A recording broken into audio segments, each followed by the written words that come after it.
Hello बच्चों। तो कैसे हैं आप लोग? आई होप कि सभी बच्चे अच्छे होंगे और पढ़ाई कर रहे होंगे अच्छे से। जैसे हमने पिछले 2 वीडियो में बहुपद के बारे में पढ़ा, जाना बहुपद क्या है, कैसे है और उसको हम कैसे हल करते हैं। उसी तरह आज हम चैप्टर नंबर 3 को पढ़ेंगे जिसका नाम है 2 चर वाले रैखिक समीकरण युग्म। जिसका नाम है 2 चर वाले रैखिक समीकरण युग्म। चैप्टर का नाम है 2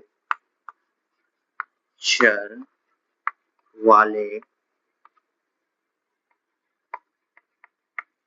रैखिक समीकरण युग्म। चैप्टर का क्या नाम है? 2 चर वाले रैखिक समीकरण युग्म। अब जैसे नाम से ही कुछ हमें समझ में आ रहा है। अब हम देखते हैं इसको 2-3 पार्ट में इस नाम को तोड़ते हैं और देखते हैं कि हमें इस चैप्टर में क्या पढ़ना है और कैसे पढ़ना है। जैसे पहले हम लेते हैं 2 चर। 2 चर, अब आपने बहुपद में जैसे मैंने बताया चर और अचर, उसी तरह बहुपद में एक चर होते थे। हमने बहुपद वाले जो समीकरण युग्म हल किए, इसमें तो एक से अधिक यानी 2 चर होंगे, यानी चरों की संख्या एक से अधिक यानी 2 चर होंगे। जैसे इसमें लिखा है 2 चर, तो जैसे चर मान लिया x और y, तो इसमें क्या होंगे? 2 चर होंगे। ठीक, अब आओ रैखिक समीकरण। अब रैखिक समीकरण जैसे हमने बहुपद में पढ़ा रैखिक बहुपद, उसी तरह यहाँ रैखिक समीकरण होंगे। रैखिक बहुपद मतलब जैसे हमने देखा था कि जिसकी घात सदैव 1 हो, यानी अधिकतम घात 1 हो, उसी तरह इसमें रैखिक समीकरण पढ़ना है जिसमें जो चर की घात होगी वो सदैव क्या होगी? 1 होगी। ठीक है, यानी कि चर की घात यानी पावर क्या होगी? 1। ठीक, युग्म। अब युग्म का मतलब आप सभी लोग जानते हैं 2, यानी कि जोड़ा, यानी कि 2 चर अधिकतम घात 1 और कितने समीकरण? 2। इनको हल करना है। इस पूरे चैप्टर में हमें इन्हीं को हल करना है। ठीक है, अब मान लिया जैसे हमने मानक रूप हम पढ़ते हैं, मान लिया इसका हमें मानक रूप लिखना है, तो मानक रूप क्या होगा? a1x plus b1y plus c1 is equal to 0। दूसरा होगा a2x plus b2y plus c2 is equal to 0। कितने समीकरण है ये? 2, यानी कि ये युग्म है, समीकरण युग्म है। क्या है? समीकरण युग्म। ठीक है, इनका मानक रूप है a1x, यानी कि दोनों में चरों की संख्या x और y है और इनके गुणांक अलग अलग हैं और इनका 2 समीकरण है, समीकरण युग्म। अब आपने पिछली बहुपद में एक चीज और पढ़ी थी कि जो रैखिक बहुपद होते हैं उनका जो ग्राफ होता है वो सदैव क्या होता है? सरल रेखा में होता है। तो अब हम इनको हल करने के कुछ ग्राफीय विधि देखते हैं। जैसे पहले हम ग्राफ हल करते थे, आप लोगों में 9th में पढ़ा था, लेकिन अब सिलेबस चेंज होने के बाद ग्राफीय विधि हटा दी गई है, लेकिन कुछ एक चीजें इसमें अभी चैप्टर में हैं। जैसे अब हम बात करेंगे, जैसे 2 समीकरण है तो यानी कि 2 रेखाएं होंगी। अब उन रेखाओं के बारे में बिना ग्राफ बनाए हम ये बता सकते हैं कि रेखाएं एक दूसरे को प्रतिच्छेदित करती हैं, एक दूसरे के समांतर है अथवा एक दूसरे पे समपाती है। ठीक है, तो मान लिया हम पहले देखते हैं। पहली रेखा है जो एक दूसरे को प्रतिच्छेद करती है। मान लिया एक रेखा ए है और एक रेखा बी है जो एक दूसरे को क्या करती है? प्रतिच्छेद करती है। ठीक है, ये प्रतिच्छेदी रेखा हो गई। ठीक है, मान लिया कोई रेखा है ऐसे, ये 2 रेखाएं हैं, ये एक दूसरे को प्रतिच्छेद करती है। कहां करती हैं? एक बिंदु, इस बिंदु पे। तो अब हमारे पास 2 जैसे मानक समीकरण हम पढ़ चुके हैं, हमारे पास 2 समीकरण है a1x plus b1y plus C1 is equal to 0 और दूसरा समीकरण जो हमारे पास है वो है A2x प्लस B2y और plus C2 is equal to 0। ठीक है, यहां तक बात क्लियर हो गई। अब हम देखते हैं कि अगर ये रेखाएं प्रतिच्छेद हैं, प्रतिच्छेदी रेखाएं हैं, यानी कि कौन सी रेखाएं ये है आपकी प्रतिच्छेदी रेखाएं। कौन सी रेखाएं हैं? प्रतिच्छेदी रेखाएं। कौन सी? प्रतिच्छेदी छेदी। ठीक है, आप ये तो हो गया। अब इसको अगर हम ग्राफ पे नहीं हल कर रहे हैं तो हमारे पास क्या कंडीशन होगा, कैसे हल करेंगे? तो हमें हल करने के लिए सबसे पहले करना क्या होगा कि A1 बटे A2 does not equal to, मतलब बराबर नहीं है, A2 बटे does not equal to B1 बटे B2। सॉरी, B1 बटे B2 मतलब क्या है? A1 बटे A2 बराबर नहीं है किसके? B1 बटे B2 के। अगर ऐसा दो समीकरणों से हो जाता है तो वह समीकरण क्या हो गए? दो रेखाएं आपस में क्या करेंगी? प्रतिच्छेद करेंगी। यानी इन दो समीकरणों से जो रेखाएं बन रही हैं वो आपस में क्या करेंगी?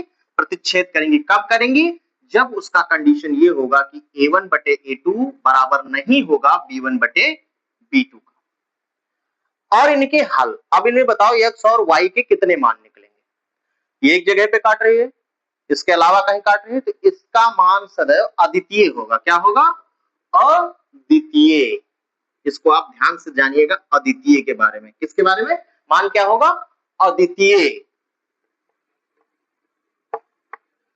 अब अद्वितीय जो है, या तो कई बार हमारे बोर्ड परीक्षा में पूछ लिया जाता है संगत, संगत और असंगत। समझ लीजिए इसको, संगत और असंगत।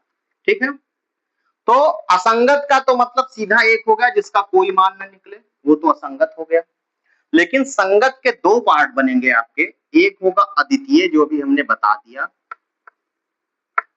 एक मान क्या होगा? अद्वितीय, जो हमने बता दिया। और दूसरा होगा बहुत सारे मान, बहुत सारे मान। ठीक है, ये हम अभी आपको आगे बताएंगे कि बहुत सारे मान कैसे निकलेंगे। अनेक हल, यानी बहुत सारे मान, अनेक हल। अद्वितीय मतलब एक हल, और इसमें बहुत सारे हल, यानी बहुत सारे मान कैसे निकलेंगे। बहुत सारे हल भी इसको लिख सकते हैं आप, हल। ठीक है, मान की जगह पे। तो ये कैसे निकलेंगे, इसका भी, इसके लिए क्या कंडीशन बनेगी? जैसे इसके लिए कंडीशन बनी हमारी A1 बटे A2 बराबर नहीं है B1 बटे B2 के। अब इसी तरह हमको निकालना है। अब हम दूसरी रेखा के बारे में आते हैं, बात करते हैं। जैसे हमने देखा कि ये रेखा एक दूसरे को क्या कर रही है? प्रतिच्छेद कर रही है। ठीक है, अब अगर कोई रेखा, जैसे हमारे पास ये दो है, ये दो रेखाएं हैं, और ये एक दूसरे पे ऐसे, मतलब एक नीचे एक ऊपर, एक नीचे एक ऊपर, तो ऐसी रेखा को कहते हैं हम, कौन सी रेखा? संपाती रेखा। ये इस तरह होती है, रेखा 1 हो गई। ठीक है, और इसी पे हमारी रेखा B भी चल गई, यानी कि तो ये कौन सी रेखा हो गई? ये हो गई हमारी संपाती। क्या हो गई? संपाती रेखा। क्या हो गई? संपाती रेखाएं। ठीक है, संपाती रेखाएं हो गई। अब जैसे हमने यहाँ कंडीशन देखा, अब हमें संपाती रेखाओं का कंडीशन देखना है। तो यहां होगा A1 बटे A2 बराबर B1 बटे B2, ये दो बराबर आ गए। तो फिर हम आगे और होगा हमारा C1 बटे C2, यानी सब कुछ बराबर होगा। ठीक है, समझ गए? दो रेखाएं परस्पर एक दूसरे के ऊपर हैं, तो ऐसी रेखाएं क्या होंगी? संपाती रेखाएं। और इनका जो कंडीशन बनेगा A1 बटे A2 बराबर B1 बटे B2 बराबर C1 बटे C2। अब आप बताइए देख के कि इनके कितने हल?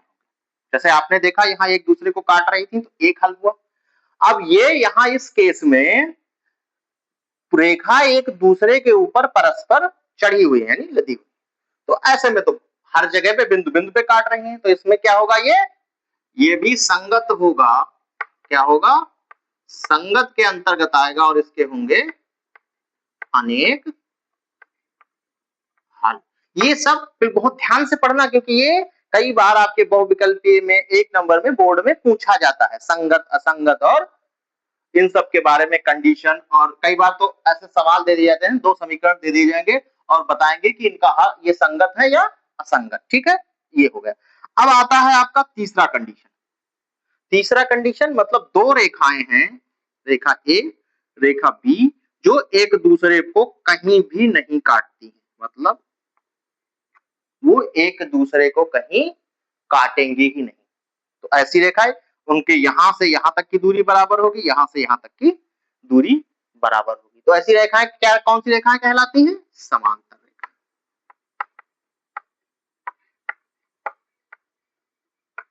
कौन सी रेखाएं, समांतर रेखा। ठीक, यहां तक बात समझ गए। अब समांतर रेखा की कंडीशन क्या होगी, समांतर रेखा की कंडीशन होती है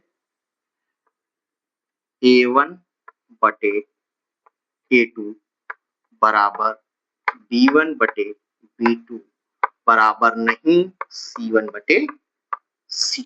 ठीक, यहाँ A1 बटे A2 तो बराबर होगा B1 बटे B2 के साथ, लेकिन C1 बटे C2 बराबर नहीं होगा। ये क्या होंगी, असंगत। किसके अंतर्गत आएंगी, असंगत के, यानी कि इनके हल, इनका कोई हल नहीं होगा। क्या होगा, कोई हल नहीं होगा, यानी इनका कोई हल नहीं निकलेगा। ठीक है, यहां तक बात क्लियर आ गई।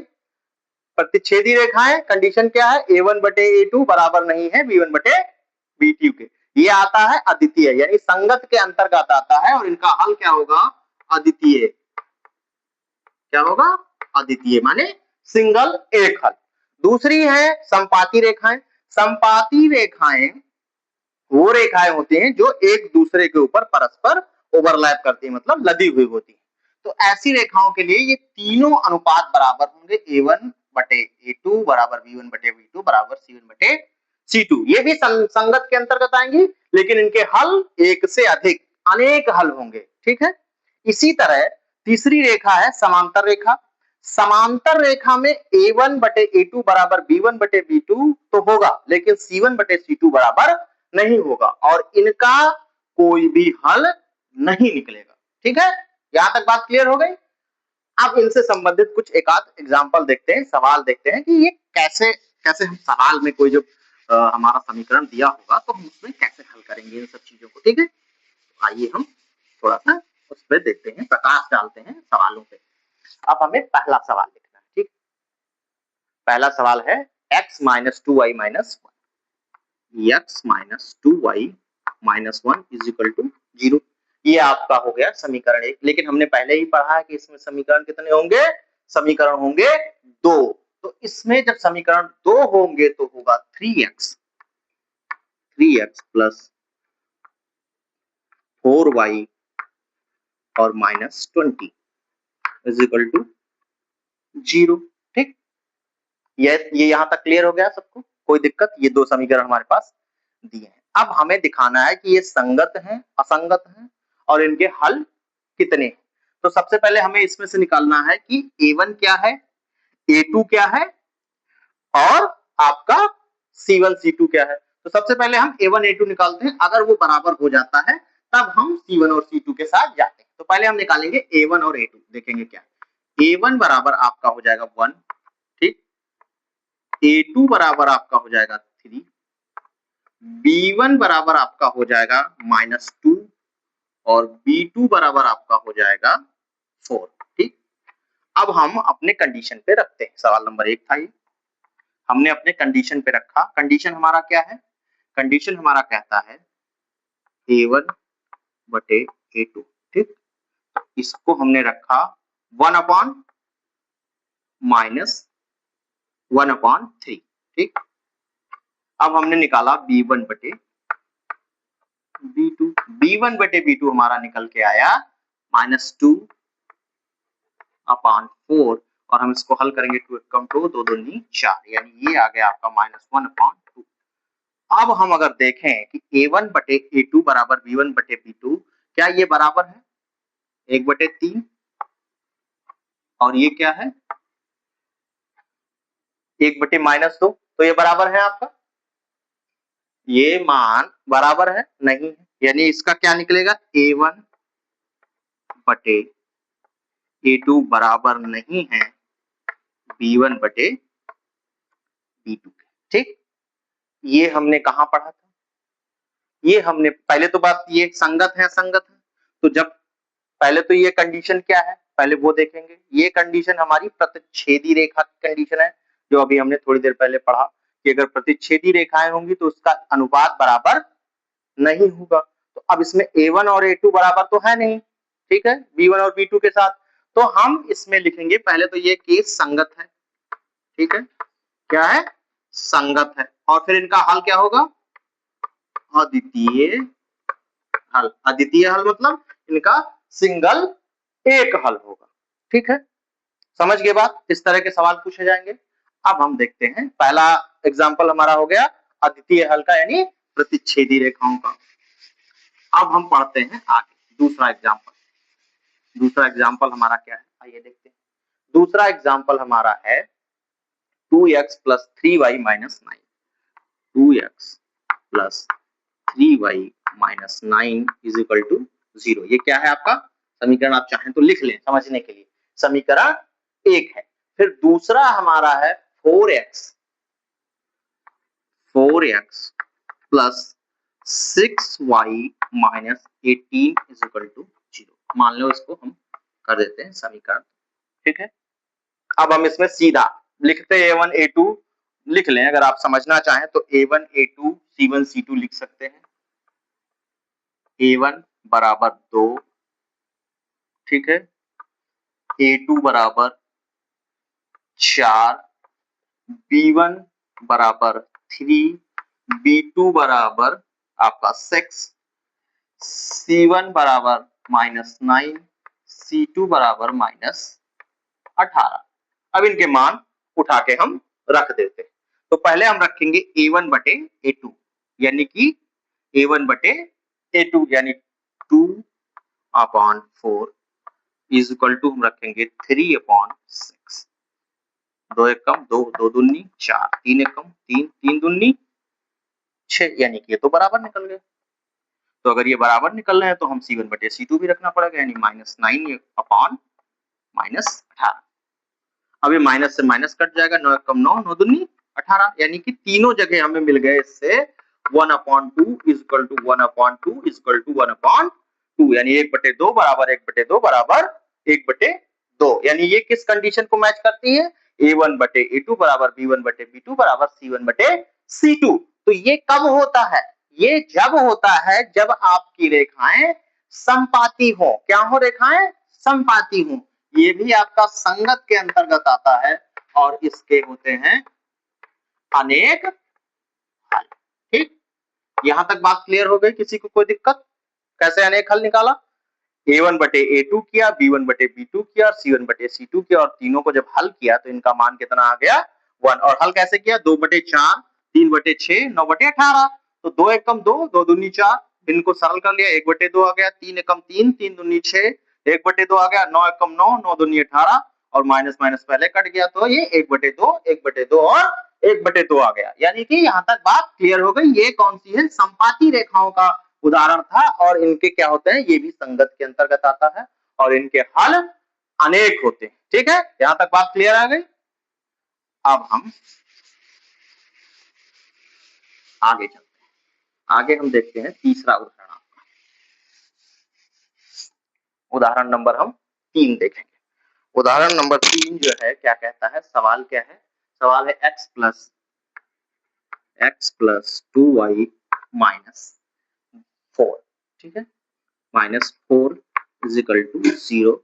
और तीसरा हमारा है, और फिर दूसरा समीकरण हमारा 2x + 4y, 2x + 4y, फिर ये होगा हमारा -12 = 0। ठीक है, अब इसको हल करके देखते हैं। अब इसमें हम देखते हैं, अगर हम निकाले पहले a1 बराबर 1, b1 बराबर 2, c1 बराबर -4, a2 बराबर 2, b2 बराबर 4 और c2 बराबर -12। ठीक, अब हम इस पे रख देंगे, यानी कि 1/2 इज इक्वल टू 2/4, तो 2 एकम 2, 2 दूनी 4, यानी 1/2 और 1/2 है तो क्लियर हो गया।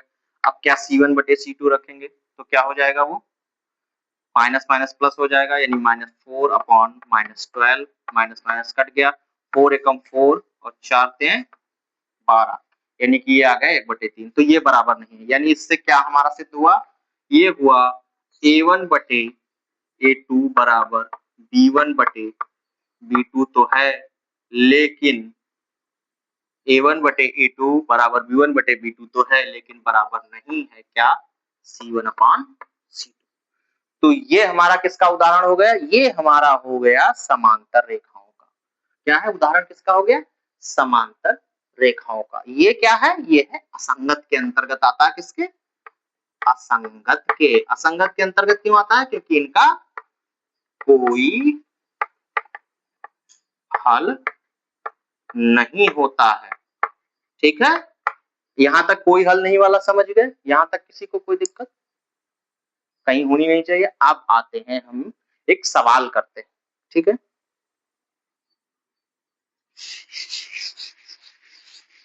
सवाल में है,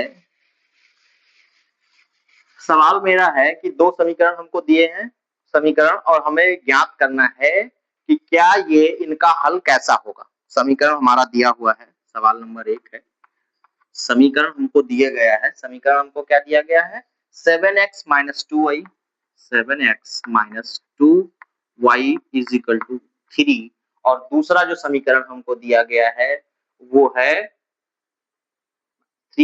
7x - 2y is equal to 3, और जो हमारा दूसरा समीकरण दिया गया है वो दिया गया है, दूसरा समीकरण दिया गया है,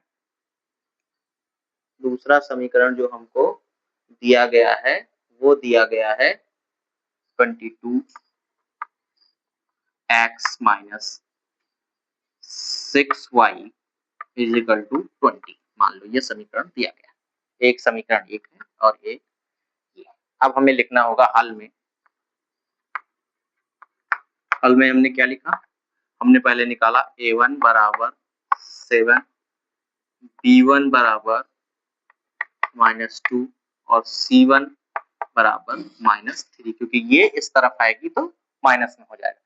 या अभी अगर चाहो तो आप c1 का मान ना भी लिखो, क्योंकि हमें पहले a1 बटे a2 और b1 बटे b2 निकालना है। इसी तरह a2 बराबर 22, b2 बराबर -6 और c2 बराबर -20। ठीक, अब अगर इसको a1 बटे a2, a1 बटे a2 बराबर b1 बटे b2 वाले कंडीशन पे रखते हैं तो क्या हो जाएगा, 7 × 22 इज इक्वल टू, अगर हम हल करें उस पे रखते हैं हम तो क्या हो जाएगा, अगर हम इनको रखते हैं a1 बटे a2 और b1 बटे b2 तो क्या ये बराबर होंगे, अगर हम हल करते हैं, और b1 बटे b2 आपका -2 इंटू -6, माइनस से माइनस भले कट गया लेकिन ये दोनों बराबर हैं, ये बराबर नहीं। तो जब पहला ही कंडीशन बराबर नहीं होता है तो ये क्या होगा, ये किसके अंतर्गत आएंगे, संगत के। किसके, ये समीकरण संगत है और इनका हल क्या है, अद्वितीय हल है, यानी इनका एक हल निकलेगा। क्या निकलेगा, एक हल। संगत है और इनका हल क्या है, अद्वितीय हल है, यानी कि इनका एक हल निकलेगा। यहां तक बात क्लियर हो गई। अब चलो एक और सवाल कर लेते हैं इसी से संबंधित। ठीक है, ठीक है। अब हमको एक दो समीकरण दिए हैं। समीकरण दिया है 4x + ky + 8, 4x + ky + 8 is equal to 0। ठीक है, ये दिया हुआ है। दूसरा हमको दिया गया है 2x + 2x + 2x + 2i और प्लस 2 इज इक्वल टू 0। क्या दिया हुआ है? 4x plus ky plus 8 is equal to 0। 2x plus 2i is equal to 2 बराबर 0 प्लस 2 बराबर 0। अब इनमें दिया है कि ये है इनका हल अद्वितीय है तब k का मान क्या होगा? का मान क्या होगा? अब इसको समझिए, इसको कैसे हल करना है। इस तरह ये 2022 में पूछा जा चुका है। इस तरह के सवाल आपके एग्जाम में पूछे जाते हैं। अब जैसे मान क्या है? अद्वितीय। अद्वितीय के लिए हमने कंडीशन क्या पढ़ी है? a1 बटे a2 बराबर नहीं है किसके? b1 बटे b2 के। ये कंडीशन है, ठीक है। अब इसी को अप्लाई कर देंगे। a1 क्या है? 4/2 बराबर नहीं है किसके? k/2 के, ठीक है। अब 2 एकम 2, 2 दूनी 4, ठीक। यानी कि हम लिख सकते हैं k/2 बराबर नहीं है किसके? 2 के। तो हम इसको लिख सकते हैं कि k बराबर नहीं है किसके? 4। अब इसका हल क्या होगा कि 4 को छोड़कर इसका कोई भी वास्तविक मान हो सकता है। यानी k का, अतः k का 4 को छोड़कर कोई भी वास्तविक मान हो सकता है। कौन सा मान? वास्तविक मान हो सकता है। कोई भी वास्तविक मान हो सकता है, ठीक है। यहां तक बात क्लियर हो गई। अब आप ये समझ गए कि जिस चैप्टर के बारे में समझ गए कि 2 चर वाले रैखिक समीकरण युग्म, इसमें हमें क्या पढ़ना है? हमें इसमें 2 समीकरण पढ़ने हैं और उन दोनों समीकरणों में 2 चर होंगे, यानी कि और चर की घात क्या होगी? सदैव 1 होगी, ठीक है। उसका हम ये कैसे निकाल सकते हैं कि दोनों समीकरण जो रेखाखंड बना रहे हैं वो काटती हैं, संपाती हैं या समांतर हैं। ये हमने पढ़ लिया बिना ग्राफ के। अब इसके बाद अगले वीडियो में हम पढ़ेंगे 2 विधियां, एक प्रतिलोपन विधि और एक प्रतिस्थापन विधि। उससे हम x और y का मान निकालना सीखेंगे और उसके बाद हम तीसरे लेक्चर में जो है उस तरह के सवाल पढ़ेंगे जिसमें हमें इबारती प्रश्न, जैसे आप कक्षा 6, 7, 8 में इबारती प्रश्न पढ़ते आए हैं, जिसमें एक मौखिक रूप से लिखा होगा और उसको फिर समीकरण हमें खुद बनाना होगा और उसको हल करना होगा, ठीक है। तो यहां तक क्लियर हो गया। अगर किसी को कोई दिक्कत होती है तो आप लोग मुझसे पूछें। जो ऑफलाइन वाले मेरे बच्चे हैं वो तो मुझसे रोज मिलते हैं। अगर कोई ऑनलाइन में भी मुझे देख रहा है तो वो मुझे कमेंट करके पूछ सकता है कि ये चीज मुझे नहीं समझ में आई, ठीक है। तो आज के लिए बस इतना ही। अगले लेक्चर में हम फिर मिलेंगे कल, ठीक है। धन्यवाद।